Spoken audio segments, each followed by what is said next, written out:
जय श्री गणेश। नमस्कार, मैं आचार्य संजय द्विवेदी। मेरे समस्त प्रबुद्ध दर्शकों का मेरे चैनल पर हार्दिक स्वागत है। प्रिय दर्शकों, आज मैं दैत्य गुरु शुक्राचार्य के राशि परिवर्तन प्रभाव को लेकर आपके सम्मुख उपस्थित हूं। दैत्य गुरु 2 दिसंबर को अपनी राशि का परिवर्तन कर चुके हैं। तो वर्तमान समय में अपने परम मित्र शनिदेव की मकर राशि में गोचर कर रहे हैं। अब क्योंकि ये एक अनुकूल परिवर्तन है, नियमानुसार जब भी कोई ग्रह स्वराशि का होता है, मित्र राशि का होता है, तो उसके प्रभाव में, उसकी क्षमता में, उसके सामर्थ्य में, उसके बल में वृद्धि हो जाती है, तो वो ग्रह अपना संपूर्ण प्रभाव दे पाता है। अब शुक्राचार्य जो इस जगत के संपूर्ण भौतिक सुखों को प्रदान करते हैं, भूमि भवन मान का लाभ देते हैं, धन ऐश्वर्य वैभव सुख संपदा को प्रदान करते हैं, प्रेम आकर्षण के कारक शुक्राचार्य हैं, संतान सुख भी देते हैं, स्त्री सुख भी देते हैं तथा धन संपदा का अर्जन कराते हैं। इसी प्रकार से भोग विलास के कारक भी शुक्राचार्य हैं।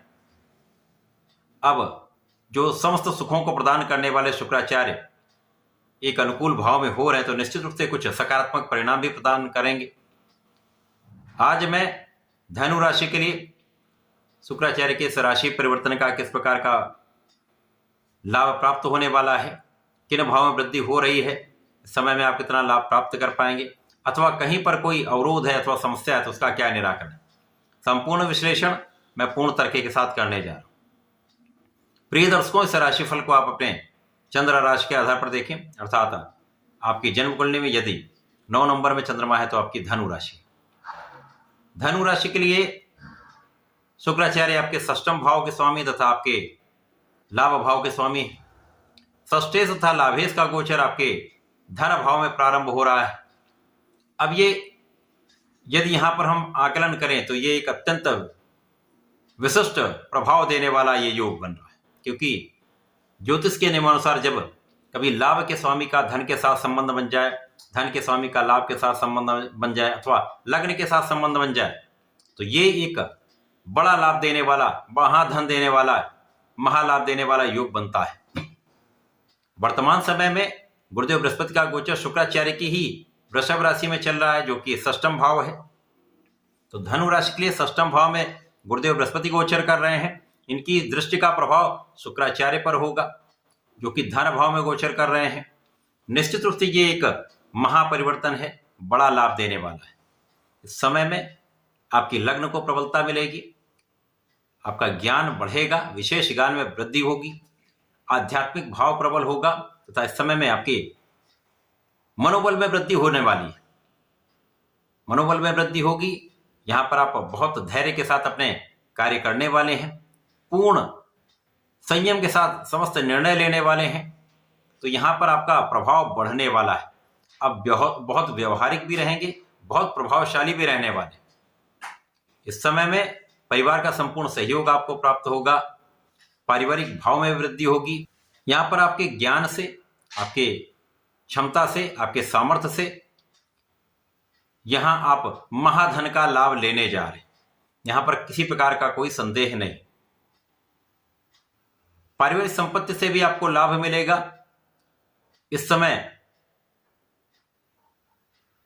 द्वितीय भाव में शुक्राचार्य का गोचर विशेष रूप से आपके लाभ की मात्रा को कई गुना बढ़ाने वाला है। अब जो कारक भाव इन ग्रहों के हैं वो भी बढ़ेंगे, तो यहां पर आपका धन ऐश्वर्य वैभव सुख संपदा में वृद्धि का योग बनता है। जो लोग कार्य क्षेत्र के लिए प्रयास कर रहे हैं, नौकरी के लिए प्रयासरत हैं, उनको अवसर की प्राप्ति अवश्य होगी। नई नौकरी मिल सकती है अथवा नौकरी का पूर्ण योग बन रहा है। इसी प्रकार से जो लोग बड़े पद पर जाना चाहते हैं तो उनके लिए विशेष रूप से बड़ी अपॉर्चुनिटीज यहां पर प्राप्त हो सकती है। यहां पर आपका परिश्रम भी अच्छा रहने वाला है, परिश्रम का संपूर्ण लाभ भी आप लेंगे। केवल बहुत संयमित होकर, आपको विचारशील होकर कार्य करना चाहिए। केवल यहीं पर एक ध्यान देना होगा। बाकी इस समय आपके शत्रुओं पर भी आपकी विजय होगी। जो पीठ पीछे आपकी आलोचना करने वाले लोग हैं उनका भी पराभव होगा। आप अपने ऋण को चुकाने में समर्थ हो पाएंगे तथा इस समय जो लोग लोन लेने का प्रयास कर रहे थे उनको इस समय में लोन आसानी से प्राप्त हो पाएगा। अतः व्यापारिक भाव में भी वृद्धि हो रही है। व्यापार का विस्तार भी आप कर पाएंगे। आपकी क्षमताओं के कारण अपने प्रोफेशन में नए अवसर की प्राप्ति भी आपको यहाँ पर होगी। अब चूंकि यहाँ पर लाभ के स्वामी होकर धन भाव में है, तो यहाँ पर जो आप जिस लाभ को पाने का प्रयत्न बहुत समय से कर रहे थे, उन इच्छाओं की पूर्ति आपकी यहाँ पर हो सकती है। यदि आप अपना संपूर्ण प्रयास करते रहते हैं, परिश्रम में कोई कमी नहीं करते, तो इस समय में आपके लाभ की मात्रा में कोई कमी भी नहीं होने वाली। इस समय आप सही इन्वेस्टमेंट करने वाले हैं, धन का सही संचय करने वाले हैं, जो आपके लिए अत्यंत लाभप्रद होने वाला है। इसी प्रकार से यहाँ पर कार्यक्षेत्र में जो अवरोध आ रहे थे, वो धीमे धीमे उन अवरोधों में कमी आ जाएगी तथा आपके मार्ग सुगम हो जाएगा। लोगों का सहयोग आपको प्राप्त होता रहेगा। जो आपके सहकर्मी हैं, उनका विशेष रूप से आपको सहयोग प्राप्त होगा तथा आपका यहाँ पर प्रभाव कई गुना बढ़ने वाला है।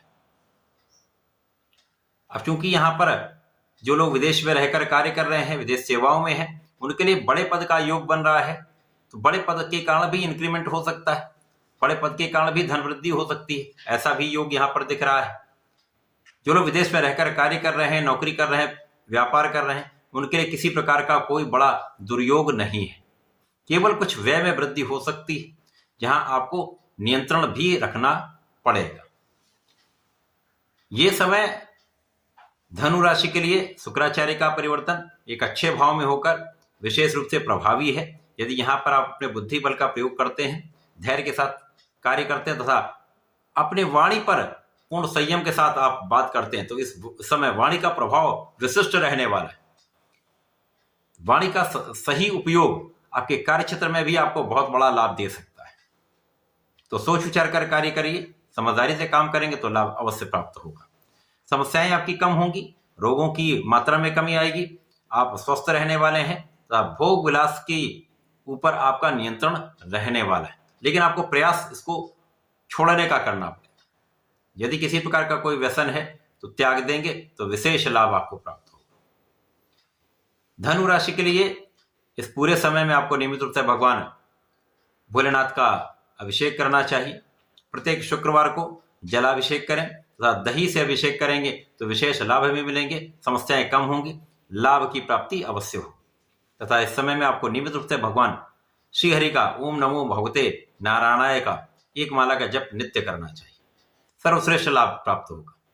तो ऐसा करके इसका लाभ लें। धन्यवाद, नमस्कार।